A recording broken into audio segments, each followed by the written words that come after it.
നമസ്കാരം. NBC ജ്യോതിഷത്തിലേക്ക് സ്വാഗതം. പലരും പുതിയ വീടുകൾ പണിത് വളരെ ആർഭാടമായി ആ വീട്ടിൽ താമസം ആരംഭിച്ചു കഴിയുമ്പോൾ പലവിധ പ്രശ്നങ്ങൾ അനുഭവപ്പെട്ടു തുടങ്ങും.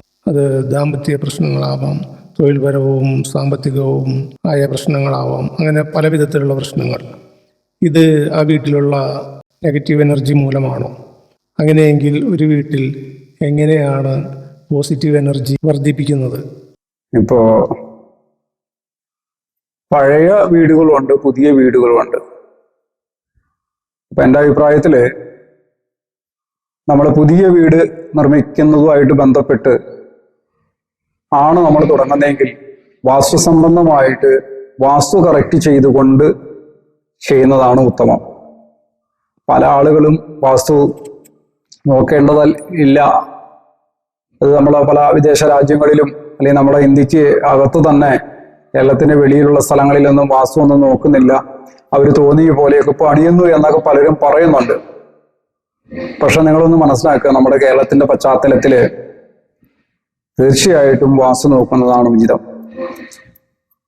ഇപ്പോൾ തന്നെ നമ്മുടെ ന്യൂ ജനറേഷൻ ആയിട്ട് എഞ്ചിനീയറിംഗ് മേഖലകളിലെ കൺസ്ട്രക്ഷൻ മേഖലകളിലൊക്കെ പ്രവർത്തിക്കുന്ന വാസ്തു സംബന്ധമായിട്ടുള്ള കാര്യങ്ങളൊക്കെ കൈകാര്യം ചെയ്യുന്ന കുട്ടികളും ഒക്കെ പലരും അടുത്തിടെ പോലും പറഞ്ഞ് കേട്ടിട്ടുണ്ട്. അവരത് പഠിക്കാൻ തുടങ്ങിയപ്പോൾ ഇതിലൊന്നും വിശ്വാസം ഉണ്ടായിരുന്നില്ല. അവർ സാധാരണ ഒരു മോഡേൺ എഞ്ചിനീയറിംഗ് എന്നുള്ള രീതിയിൽ അതിന്റെ തിയറിയും അതിന്റെ കാര്യങ്ങളും ഒക്കെ മനസ്സിലാക്കുകയും അത് പഠിപ്പിച്ചു കൊടുക്കുകയും പഠിക്കുകയും ചെയ്യുന്നതിൽ നിന്ന് വ്യത്യസ്തമായി ഈ വാസ്തു സംബന്ധമായിട്ടുള്ള കാര്യങ്ങളെ പറ്റി പഠിക്കുകയും അത് മനസ്സിലാക്കി അതനുസരിച്ചുള്ള മാറ്റങ്ങൾ അവരുടെ വീടുകളിൽ മാറ്റിയപ്പോൾ അവർക്ക് വ്യത്യസ്തമായ നല്ല റിസൾട്ട് കിട്ടിയതൊക്കെ ആയിട്ട് പല ആളുകളും അഭിപ്രായപ്പെട്ട് കാണുന്നുണ്ട്. അപ്പോൾ തികച്ചും അത് ശരിയാണെന്ന് അല്ലെങ്കിൽ ശരി വെക്കേണ്ടി വരും നമുക്ക്. അപ്പോ എന്തുകൊണ്ടും വാസ്തു കറക്റ്റ് ചെയ്തുകൊണ്ട് ഒരു വീട് നിർമ്മിക്കുന്നതാണ് എപ്പോഴും നല്ലത്. കാരണം നമ്മുടെ അടിത്തറ ക്ലിയർ ആയില്ല എങ്കിൽ മുകളിലേക്ക് നിർമ്മിക്കപ്പെടുന്നത് അതിനെന്തും ശക്തിക്ഷയം സംഭവിക്കാം. ഇനി പുതിയ വീടുകൾ നിർമ്മിച്ചത് കൊണ്ട് മാത്രമായില്ല. പല ആളുകളും കൊട്ടാരം പോലത്തെ വീടുകളെല്ലാം നിർമ്മിക്കും.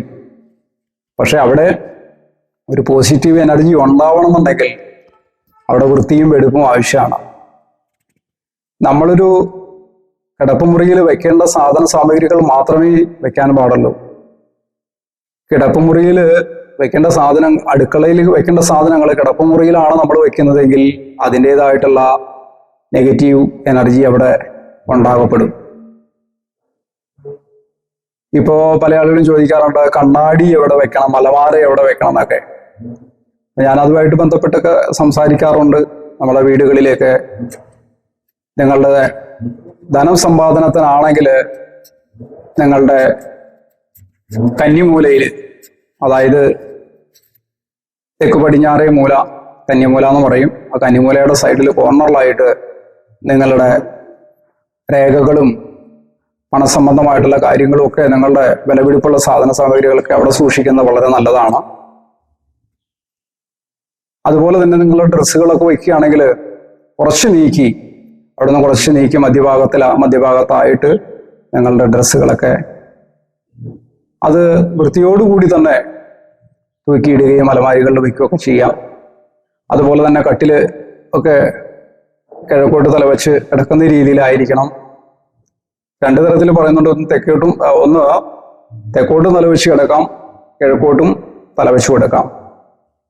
കിഴക്കോട്ട് തലവെച്ച് കിടക്കുന്ന ആളുകളെ സംബന്ധിച്ച് അവർക്ക് ആത്മീയമായിട്ടുള്ള കാര്യങ്ങളിൽ കുറച്ച് ശ്രദ്ധയും അതുപോലെ തന്നെ അതുമായിട്ട് ബന്ധപ്പെട്ട കുറച്ച് അറിവുകളും അത്തരം കാര്യങ്ങൾ ചെയ്യാനൊക്കെ ഉള്ള മനസ്സുണ്ടാവുകയും ചെയ്യും.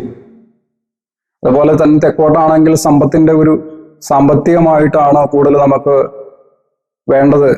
അതാണ് വേണ്ടത് എങ്കിൽ തെക്കോട്ടും തലവെച്ച് കിടക്കാം. പിന്നെ വേറൊരു തരത്തിൽ പറഞ്ഞാൽ തെക്കോട്ട് തലവെച്ച് കിടക്കുന്ന ആളുകളെ സംബന്ധിച്ച് മാതാപിതാക്കളിൽ ആരെങ്കിലും മരിച്ചു പോയിട്ടുണ്ടെങ്കിൽ തെക്കോട്ട് തലവെച്ച് കിടക്കുന്നതാണ് നല്ലത്.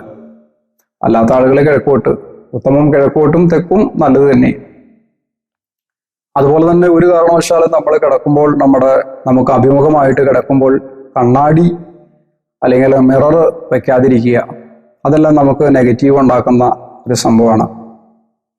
അതുപോലെ തന്നെ എണീച്ച ഉടനെ പല ആളുകളും ചെയ്യുന്നതാണ്, എണീറ്റ ഉടനെ തന്നെ കണ്ണാടി നോക്കുക. ആ കണ്ണാടി നോക്കുക എന്നത് തീർച്ചയായിട്ടും നിങ്ങളെ അന്നത്തെ ദിവസം നിങ്ങളുടെ ആ ഒരു എനർജറ്റിക് ആയിട്ടുള്ള ഒരു പ്രതിഫലനത്തിന് പകരം അതിന് വിപരീതമായിട്ടാണ് നമുക്ക് ആ ഊർജ്ജസ്വലത കുറവായിരിക്കും കാണിക്കുക. ഒരു കാരണവശാലും നമ്മൾ എണീറ്റ ഉടനെ കണ്ണാടി നോക്കാതിരിക്കുക. അതിനു പകരം വലതുകാല് വെച്ചിട്ട് നമ്മൾ കട്ടിലിൽ നിന്നും വലതുകാല് ഭൂമിയിൽ ചവിട്ടിക്കൊണ്ട് എണീറ്റ് 2 കൈപ്പത്തികളും നമ്മളെ നിലത്ത് പതിപ്പിച്ചുകൊണ്ട് ഈ ഭൂമിദേവിയോട്, ഭൂമിനെ മാതാവായിട്ട് കാണുന്നവരുണ്ട്, അല്ലാത്തവരുണ്ട്, എന്ത് തന്നെയായാലും നിങ്ങളുടെ വിശ്വാസങ്ങൾക്കനുസരിച്ച് ആ ഭൂമി മാതാവിന് നന്ദി പറയുക, ഈ നിമിഷത്തിന് നന്ദി പറയുക, ഇന്നേ ദിവസത്തിന് നന്ദി പറഞ്ഞുകൊണ്ട് വേണം നമ്മൾ എഴുന്നേൽക്കുന്നത് പോലും. അതിനുശേഷം നിങ്ങളുടെ ഇഷ്ടങ്ങൾക്കനുസരിച്ച്, നിങ്ങളുടെ വിശ്വാസങ്ങൾക്കനുസരിച്ച് നിങ്ങൾക്ക് പ്രാർത്ഥിക്കാം. നിങ്ങൾക്ക് വായു ദേവനായിട്ട് കാണാം, അല്ലെങ്കിൽ അഗ്നിയെ ദേവനായിട്ട് കാണാം, ജലത്തെ ജലദേവതയായിട്ട് കാണാം, ആകാശത്തെ ആകാശദേവനായിട്ട് കാണാം. എങ്ങനെയാണോ നിങ്ങളുടെ വിശ്വാസങ്ങൾക്കനുസരിച്ചുള്ള പ്രാർത്ഥന നടത്തി ഈ പഞ്ചഭൂതങ്ങൾക്ക്, ഈ പ്രപഞ്ച ശക്തിക്കും നന്ദി പറയുക. ഗ്രാറ്റിറ്റ്യൂഡാണ് ഏറ്റവും വലിയ കാര്യം. അങ്ങനെ നിങ്ങൾക്ക് ജന്മം നൽകിയ മാതാവിനും പിതാവിനും നന്ദി പറയുക, നിങ്ങളുടെ അസ്തിത്വത്തിനും നന്ദി പറയുക, നിങ്ങളുടെ ഭാര്യയ്ക്കും മക്കൾക്കും നന്ദി പറയുക, നിങ്ങളിലേക്ക് വന്നുകൊണ്ടിരിക്കുന്ന എല്ലാ സന്തോഷത്തിനും സമാധാനത്തിനും സർവ്വ ഐശ്വര്യത്തിനും നന്ദി പറയുക. നിങ്ങളുടെ അക്കൗണ്ടിലേക്ക് ധാരാളം പണം വന്നുകൊണ്ടിരിക്കുന്നതിന് നന്ദി പറയുക. അത് പല രീതിയിൽ നമുക്ക് വേറെ കുറച്ചുകൂടെ ഇതായിട്ട് പറയുകയാണെങ്കിൽ, please forgive me, I am sorry, I love you, thank you എന്ന് പറയുക ഒരു 21 ടൈംസ്. അതുപോലെ തന്നെ please forgive me, I am sorry, I love you, thank you, good things are coming my way എന്നുള്ള വാക്കുകൾ ഉപയോഗിക്കാം. അതുപോലെ എനിക്കിപ്പോൾ ലഭിച്ചുകൊണ്ടിരിക്കുന്ന എല്ലാ സന്തോഷത്തിനും സമാധാനത്തിനും നന്ദി നന്ദി നന്ദി എന്ന് പറയുക. നമ്മളുടെ പിതൃക്കൾക്ക്, മരിച്ചുപോയിട്ടുള്ള ഒരുപാട് ആളുകളുണ്ടാവും നമ്മുടെ ബന്ധങ്ങളിലും സ്വന്തങ്ങളിലും ഒക്കെ ആയിട്ടുള്ള, അവർക്കൊക്കെ നന്ദി പറയുക.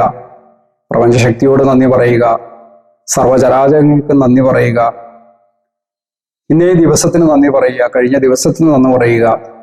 അങ്ങനെയുള്ള ചില കാര്യങ്ങളൊക്കെ ചെയ്യുന്നതിലൂടെ നമുക്ക് ഒരു പോസിറ്റീവ് എനർജി നമുക്ക് രൂപപ്പെടുകയും നമ്മുടെ കുടുംബത്തിൽ സന്തോഷവും സമാധാനവും ഉണ്ടാവുകയും ഒക്കെ ചെയ്യും. കഴിയുന്നതും നല്ലത് പറയാനും നല്ലത് ചെയ്യുവാനും ഒക്കെ നമ്മൾ ശ്രമം നടത്തുക. വിളക്ക് വെച്ച്, ഹിന്ദുക്കളാണെങ്കിൽ പറയും വിളക്ക് വെച്ച് പ്രാർത്ഥിക്കാൻ പറയും. അതുപോലെ തന്നെ മറ്റുള്ള മതവിഭാഗത്തിൽപ്പെട്ട ആളുകളുണ്ട്, അതും ചിട്ടയായിട്ടുള്ള അവരും അത്തരം പ്രാർത്ഥനകളൊക്കെ നടത്തി മുന്നോട്ട് പോയാൽ തീർച്ചയായിട്ടും നമ്മുടെ വീട്ടിൽ പോസിറ്റീവ് എനർജി ഉണ്ടാക്കാനായിട്ട് സാധിക്കും.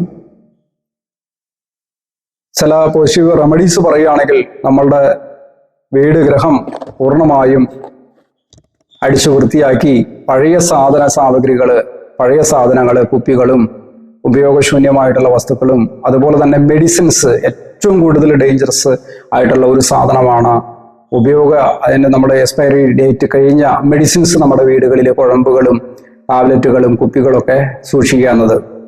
അതെല്ലാം എടുത്ത് വീടിൻ്റെ വടക്ക് ഭാഗത്തോ അല്ലെങ്കിൽ പുറത്ത് വെളിയിൽ കൊണ്ട് കത്തിച്ചു കളയോ അല്ലെങ്കിൽ കുഴിച്ചിടുകയൊക്കെ ചെയ്യുക. അങ്ങനെയൊക്കെ ചെയ്യുന്നതിലൂടെ പോസിറ്റീവ് എനർജി നമുക്ക് ഉണ്ടാക്കിയെടുക്കാനായിട്ട് സാധിക്കും. അതുപോലെ തന്നെ ഉപ്പുവെള്ളം, അതുപോലെ തന്നെ കുറച്ച് അരിവേപ്പിൻ്റെ ഇല, കുറച്ച് പച്ചമഞ്ഞളെല്ലാം ഇടിച്ച് പിഴിഞ്ഞ് അതിൻ്റെ നീരാക്കി അതിനെ നമ്മുടെ വീടുകളിൽ എല്ലാ മുറികളിലും അടിച്ചു തൂത്ത് വൃത്തിയാക്കിയതിന് ശേഷം ആ മുറികളിൽ തളിച്ച് തുടയ്ക്കുന്നത് പോസിറ്റീവ് എനർജി ഉണ്ടാക്കുന്നതാണ്. അതുപോലെ തന്നെ കല്ലുപ്പ് ഏറ്റവും ക്ലെൻസിങ്ങിന് ഏറ്റവും നല്ല ഒരു സാധനമാണ് കല്ലുപ്പ്. അത് ക്രിസ്റ്റലാണ്, ക്രിസ്റ്റലിന്റെ ഏറ്റവും വില കുറഞ്ഞ ഒരു രൂപമാണ് ക്രിസ്റ്റൽ ഉപ്പ് എന്ന് പറയുന്നത്. അപ്പോൾ ആ കല്ലുപ്പ് നമ്മൾക്ക് നമ്മുടെ വീടിന്റെ വാതിലിന് ഇരു സൈഡിലും വെക്കുക, റൂമുകളുടെ കോർണറുകളിൽ ഉപ്പുകൾ വെക്കുക. അപ്പോൾ അതൊക്കെ സാധാരണ രീതിയിൽ സാധാരണ വീടുകളിൽ സംബന്ധിച്ചെന്ന് പറഞ്ഞാൽ നിങ്ങൾ ഒരു 7 ദിവസം അത് വെച്ചതിന് ശേഷം നിങ്ങൾ 8ാം ദിവസം എടുത്ത് അത് വെള്ളത്തിൽ ഒഴുക്കി കളയുകയോ അല്ലെങ്കിൽ നിങ്ങളുടെ ടോയ്ലറ്റിൽ ഇടുകയൊക്കെ ആവാം. പിന്നെ അതുപോലെ തന്നെ ഇതിപ്പോൾ റേക്കി എനർജി കൊടുത്തിട്ട് പ്രോഗ്രാം ചെയ്യുന്നതായാൽ കുറച്ചും കൂടെ ഉത്തമം എന്ന് പറയും. അപ്പോൾ അതിന് ഒരു റേക്കി ഹീലറിയോ മാസ്റ്ററെയോ ഒക്കെ സമീപിച്ച് അവരെ കൊണ്ട് പ്രോഗ്രാം ചെയ്യിപ്പിക്കുകയാണെങ്കിൽ നമ്മുടെ വീട്ടിന് പോസിറ്റീവ് എനർജി ഉണ്ടാക്കാനായിട്ട് അത് 21 ഡേയ്സ് ദിവസത്തേക്ക് 21 ഡേയ്സിനാണോ നമ്മളത് പ്രോഗ്രാം ചെയ്യുന്നത്. അങ്ങനെ പ്രോഗ്രാം ചെയ്യുമ്പോൾ ആ 21 ദിവസം കഴിഞ്ഞ് 22-ാം ദിവസം അതെടുത്ത് കളയേണ്ടതായിട്ടും വരും. അപ്പോൾ നിങ്ങൾ സാധാരണ വച്ചതിനേക്കായാലും നിങ്ങൾ സാധാരണ വെച്ചിരിക്കുന്ന ഉപ്പിന്റെ ഉപയോഗത്തെക്കായാലും കൂടുതൽ നമുക്ക് പോസിറ്റീവ് എനർജി അവിടെ ഉണ്ടാവാനും പല കാര്യങ്ങളും സാധിച്ചെടുക്കുന്നതിന് വേണ്ടി ആ വീട്ടിൽ ഏതെങ്കിലും തരത്തിലുള്ള നെഗറ്റീവ് എനർജി ഉണ്ടെന്നുണ്ടെങ്കിൽ പുറത്തു പോകുന്നതിന് വേണ്ടിയിട്ടൊക്കെ റേക്കി എനർജി കൊടുത്തിട്ട് പ്രോഗ്രാം ചെയ്ത് ആണ് നിങ്ങൾ വെക്കുന്നതെങ്കിൽ അത് വളരെ ഗുണപ്രദമാകും. അത് തന്നെ റേക്കിയിൽ നമ്മൾ ക്രിസ്റ്റലിന് പകരം സാധാരണ ഈ ഉപ്പിന് പകരം റോ ക്രിസ്റ്റലാണ് ഇതൊക്കെ എങ്കിൽ പോലും നമ്മൾ ആമത്തിസ്റ്റിന്റെ ബ്ലാക്ക് ടെർമിനൽ പോലെയുള്ള ക്രിസ്റ്റലുകൾ, അതല്ലാത്ത കുറെ ക്രിസ്റ്റലുകളൊക്കെ ഉണ്ട് പലതിനും വീടുകൾക്കൊക്കെ പ്രോഗ്രാം ചെയ്യുന്ന അത്തരം ക്രിസ്റ്റലുകളൊക്കെ വെച്ചിട്ട് നമുക്ക് പ്രോഗ്രാം ചെയ്യാനായിട്ട് സാധിക്കും. അതാകുമ്പോൾ കുറച്ച് ചെലവേറിയതാണ്. അത് നമുക്ക് 90 ഡേയ്സിനോ 6 മന്തിനോ 1 ഇയർ ഒക്കെ നമുക്ക് പ്രോഗ്രാം ചെയ്ത് വെക്കാനായിട്ട് സാധിക്കും. പിന്നെ അതുപോലെ തന്നെ വിളക്ക് വെച്ച് പ്രാർത്ഥിക്കുന്ന കാര്യം പറഞ്ഞു.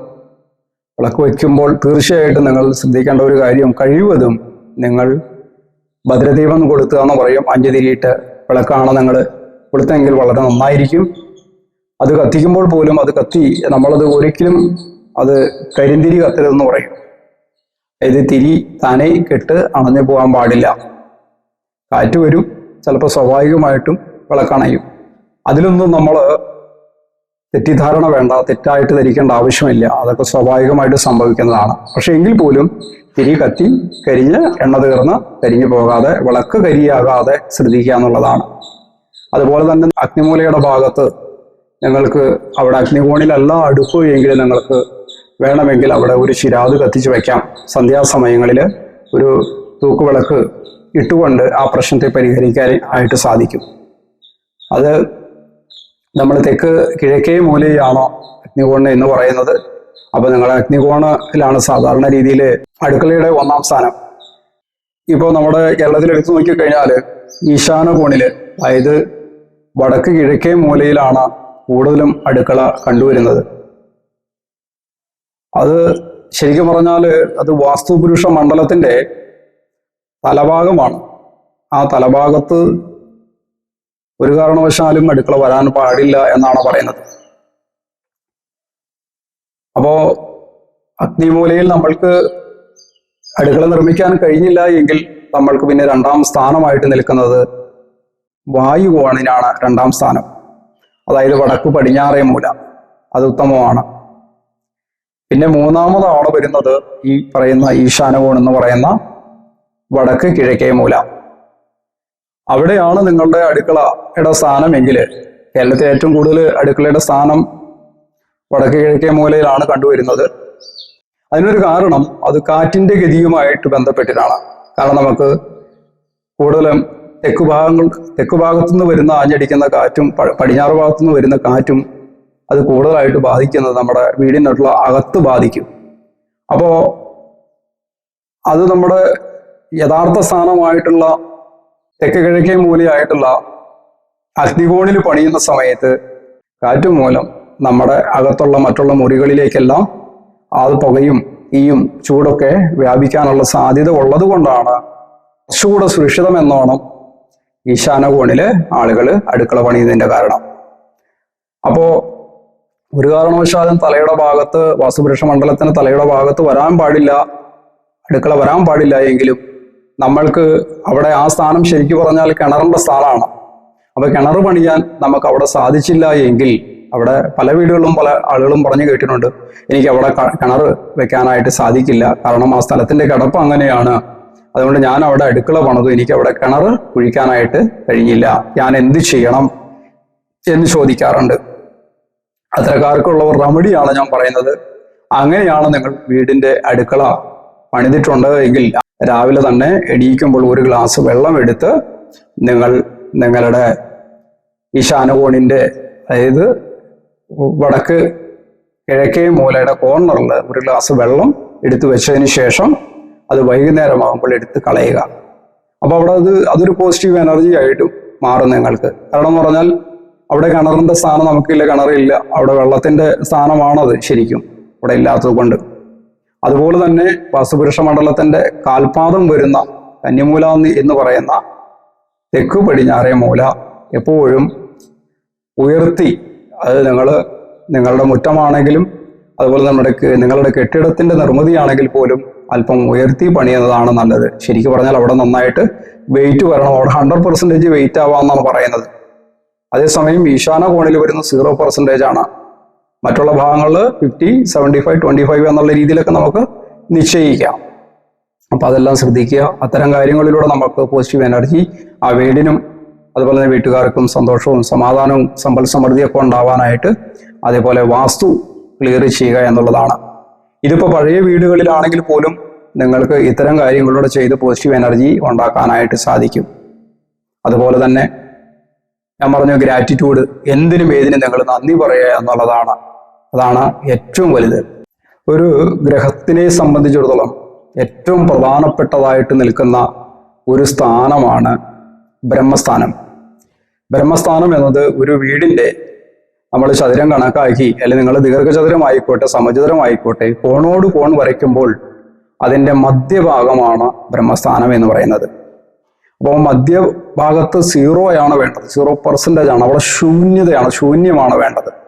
അപ്പോൾ യാതൊരു കാരണവശാലും നിങ്ങളുടെ വീടിന്റെ മധ്യഭാഗത്തായിട്ട് വെയിറ്റുള്ള വസ്തുക്കൾ, പല ആളുകളും അവിടെ കൊണ്ട് ഡൈനിങ് ടേബിൾ ഇടുക, അല്ലെങ്കിൽ ചെയറുകൾ ഇടുക, അല്ലെങ്കിൽ TV വെക്കുക, ഒക്കെ അങ്ങനെയൊക്കെ ചെയ്യുന്നുണ്ട്. അതെല്ലാം ഒഴിവാക്കുക. അവിടെ ശൂന്യമാണ് നമുക്ക് വേണ്ടത്, ശൂന്യതയാണ്. വാസ്തുപുരുഷ മണ്ഡലം തന്നെ പറയുന്നത് അണ്ഡാകൃതിയാണ്. അപ്പൊ ആ അണ്ഡാകൃതിയുടെ ആ സ്ഥാനത്ത് വരുമ്പോൾ അവിടെ ശൂന്യമായിട്ട് കിടന്നാൽ മാത്രമേ നമ്മൾക്ക് അത് റൊട്ടേറ്റ് ചെയ്യണമെന്ന് പറയുന്നത്. ഈ എനർജി, അത് നമ്മുടെ യൂണിവേഴ്സ് എനർജി, ആ പ്രാപഞ്ചിക ഊർജ്ജശക്തിയെ ഈ വീടിനകത്ത് വന്ന്, അതുകൊണ്ടാണ് നമ്മൾ കിഴക്കിന് അഭിമുഖമായിട്ട് വാതിൽ വെക്കുന്നതാണ് ഏറ്റവും ഉത്തമം എന്ന് പറയുന്നതിനൊക്കെ കാരണം അതാണ്. കിഴക്കോട്ട്, അതുപോലെ തന്നെ തെക്ക് ഭാഗത്തോട്ട് ദർശനം വെക്കരുതെന്ന് പറയുന്നതിന്റെ കാരണം അതൊരു നെഗറ്റീവ് ഇമ്പാക്റ്റ് നമുക്ക് ഉണ്ടാക്കും എന്നതിന്റെ അടിസ്ഥാനത്തിലാണ്. അപ്പൊ അതുപോലെ തന്നെ നമുക്ക് ഗേറ്റുകൾ വെക്കുന്നതും കാർപോർച്ച് നിർമ്മിക്കുന്നതും അങ്ങനെ ഓരോന്നും ഈ വാസ്തുപുരുഷ മണ്ഡലത്തെ ആ മണ്ഡലത്തെ അടിസ്ഥാനമാക്കിയും അതുപോലെ തന്നെ നമ്മുടെ ഗ്രഹത്തിന്റെ ഓരോ കോണുകളെയും അളവുകൾ, കൃത്യമായിട്ട് അളവുകൾ പറഞ്ഞുകൊണ്ട് ആ അളവ് പ്രകാരം നമ്മൾ ഓരോ ഭാഗത്തും ഗേറ്റും അതുപോലെ തന്നെ വാതിലുകളും ജനലുകളും ഒക്കെ നിർമ്മിച്ചു കഴിഞ്ഞാൽ നമ്മളുടെ വീടിന് പോസിറ്റീവ് എനർജി കൂടുകയും അതനുസരിച്ച് നമുക്ക് ജീവിതത്തിൽ മാറ്റങ്ങൾ ഉണ്ടാവുകയും ചെയ്യുന്നതാണ്.